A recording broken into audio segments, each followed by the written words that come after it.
Сърф училище! Сърф училището излетя във водата. Оп! Къде го? Изчезна. Огълна го морето. Ето го, сега ще се появи и там. Ето го! Да. Леле! Какво ще кажеш? Тихо, бъди. Тръгна си сърф училище. Следващото е бара. На малки си кажеш. Следващото е бара. Това бара не покъпнат обаче.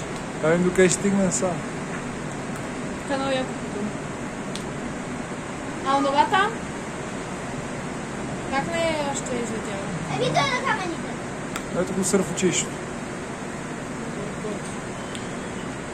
Колко ли пари са дали в това сърф училище? Не знам, но вече го няма. Тоталка. На плажа е така. Разбирам, защото толкова малко заведения има на плажа.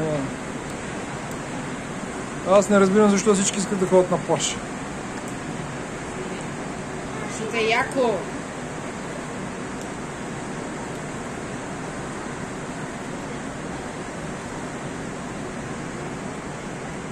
Брутално, брутално. Е, онова там как още не е излетява?